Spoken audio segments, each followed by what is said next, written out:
So Jim Ratcliffe has invested over £230 million into Manchester United already, giving a big financial boost to obviously the transfer budget to projects. Some of it's gone into clearing the debt. Some of it means that Manchester United's FFP restrictions are less, and they could have a lot more to spend this summer. We're going to talk about the financial boost coming in, but also reports that Ineos have decided to sell McTominay despite its importance to the season, despite Eriksen, Amrabat and Casemiro also likely to be moved out of midfield. Ineos see McTominay as a good opportunity to sell someone. Greenwood is a good opportunity to sell someone, bring in money, which for what could be a big 300 million spend in summer. So please do hit that like button. Of course, subscribe down below if you're new. We're going to talk about the De Zerbi news, the financial news, Man United going out for the team meal. Where is Malacia? Do we need proof of life for Malacia? The transfers and more. So going into the financial news, it was said that Manchester United's filing to the SEC reveals that 120 million has been cleared from their revolving credit facility following Sir Jim Ratcliffe's £234 million cash injection into the club. We know that Ratcliffe bought 23% of the club, and so far he's currently invested 156 million of his own money into the club, and 120 million of that has been used to repay the debt. Now, to put that into context, every year in July, United do about 30 to 40 million in the revolving credit facility, and that's normally in July. The fact that as much as 120 million has gone in February is big, and it's a big clearance. We've still got debt problems. We've still got debt problems, and that's not going to go away, and it's still awful. But I have to say, if Ratcliffe is investing his own money to clear the Glazers' debt, you have to respect that. I wanted Qatar. I was full sale only. I made it very clear that I wanted Qatar over Jim Ratcliffe. But you know what? Jim Ratcliffe, considering, he's only got 23%, and unfortunately the Glazers have stayed. But considering all of that, he's doing a good job in terms of bringing Omar Barada in, bringing Dan Ashworth in, investing his own money to clear the debt, investing his own money to do the stadium. I can't fault Ratcliffe. Other than keeping the Glazers here, I cannot fault Ratcliffe. He's done everything right.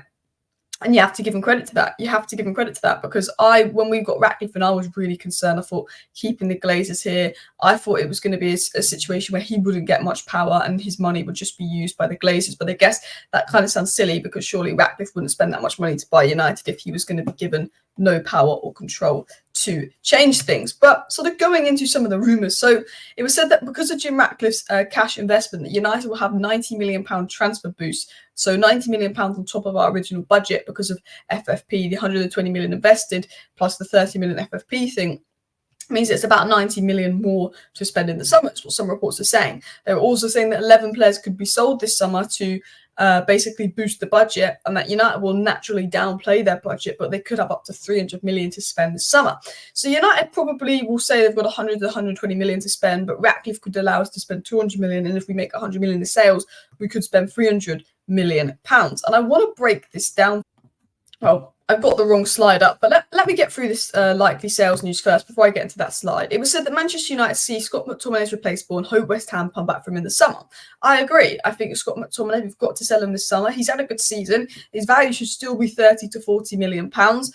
Hopefully someone comes back in for him. He scores goals. He has use. I think there will be teams out there that will want a profile like Scott McTominay, and he could be useful. And I think we can get 30 to 40 million for Scott McTominay. I get that he might be more used than Eriksen and Amrabat next season, but we've also got to sell McTominay because he's pure profit. He's not good enough for the team in terms of being a regular starter. He's great use as a bench option for the last 15 minutes to score goals, but we need people that are good enough to start for the team and make the team play better. That is not McTominay. Take the money for him. It was also said that Atletico Madrid is seen as the most viable destination for Greenwood ahead of Barcelona, and that Saudi Arabian clubs are looking at Greenwood. The asking price is going to be about 40 million, but Barca did call their interest in Greenwood as they believed signing him could be a little bit costly because of backlash among supporters. But Atleti are interested in Greenwood, but are unwilling to pay a big sum, is what's said. Now, obviously, the Barcelona. I made a video on Greenwood about a month ago, and I said that Atletico Madrid are the only top club actually interested in him, and the Barcelona stuff was all PR.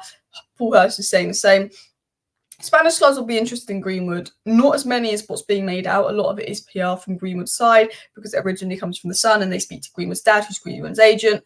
A lot of it is PR, but there will be sides interested in Greenwood, and I think there will be someone willing to pay 30 million for Greenwood, hopefully 40 million. But I think because of the external circumstances and the fact that he's on high wages and the fact that it's United and you can always do United over in the transfer window, it could be nearer to 30 million, which is why I put McTominay and Greenwood in for 30 million. But I think we could get 40 million for both of those players. Greenwood has 1 year left on his contract. was as well, which means if they want to sell him, they've got to sell him this summer. So Ratcliffe adds 90 million to 100 million budget, let's say, and that's 190 million to spend this summer. But if we look at player sales, that's what adds to the budget. If we can get 30 million from McTominay and Greenwood, which is pure FFP profit, which is 60 million combined, that instantly takes the budget up to about 250 million. I'm not confident in selling Sancho, but if you could get maybe 25 million for Sancho and him off the wage book, that gives you 275 million to spend. Lindelof might get you 15 million. Donny and Brandon Williams might get you 5-6 million each. Casemiro could get you anywhere between about 20 to 40 million from Saudi Arabia. Pulisic and Ahmad maybe could get you 10 to 15 million each. You look at what those, if some of those players go, I think we could be raising 100 to 150 million in player sales. It's United, so I'm going to play low ball at 100 to 120 million player sales. Amrabat, Evans, Martial could exit. I don't mind if Evans stays for another year at this rate. Anthony Maguire, Ericsson, and Wan-Bissaka potential exits. Let's say that we don't sell all these players because it's United and high wages, but if we make about 110 million in player sales, that is a 300 million spend for Manchester United this summer. And how would I allocate that 300 million spend? Well, Todaway was reportedly 38 million. Now he's being quoted at 50 million. I've put him in the middle at 45 million. Braithwaite, I put about 60 million. I think you could get Braithwaite and Todaway combined for 100 million to solve our centre-back issues. I've gone with Matt Sweet over Amadou Onana because I think he's a little bit better on the ball. And I think value for money, Amadou Onana being quoted at 60 million, when Weef is 30 million. I'd rather go for Weefer. I'm a big fan of Elise and a big fan of Nico Williams. Either one of those wingers, around £50 million. We'll go with Elise because he seems to be the one we're actually pursuing. Cirks, he's got a rumoured 35 million release clause. I don't know how true that is, and maybe a young left back there. And I think if there's any budget left over, depending on it, if we sell Anthony and Sancho, maybe I'd get another winger. But if we sell, 4 midfielders, Amrabat, Ericsson, McTominay, Casemiro will leave for another midfielder that's technical. I'd love a João Neves. I think he will be out of price, but ideally, João Neves, a young left-back, Circe, Elisa, Weefer, Braithwaite, Todaway would be a great window. But I was saying this in my second channel, because I did a second channel video on Sarr.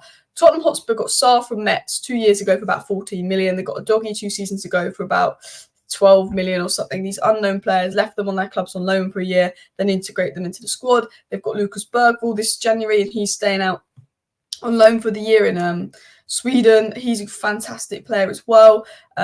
Spurs' transfer business has been really smart. Even if you look at Kulu and Bentancur, that were quite known players, but they were players that they loaned and then brought. Sergio Romero is a player they loaned and then brought. So if I'm United, I look at maybe like the left-back market and say, should we do what Spurs did with a Doggy and find someone young? And also, like, right now, we don't need a Bruno replacement. Bruno is our number 10. Bruno is brilliant. But if there's any young players out there that are like 18, 19 who play that number 10 role, but are similar to Bruno and are great, why don't we buy them now for 17, 18 million and keep them at their club on loan, and then maybe further develop them at United? Something like Spurs would do. I think United needs to take a little bit of a copy from the Spurs book. In terms of the manager situation, now we don't know the future on Ten Hag, but I said, and I did an exclusive video on it, that De Zerbi is Manchester United's preferred choice. If Ten Hag is sacked, De Zerbi is the preferred choice for those higher up at United. It was said that Brighton are increasingly fearful that manager Roberto De Zerbi linked with United will leave this summer.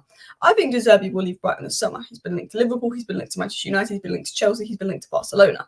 I don't know if he will go to Manchester United because we don't know if Ten Hag will be sacked, but I do think that there's a lot of credibility in this report that De Zerbi will probably leave.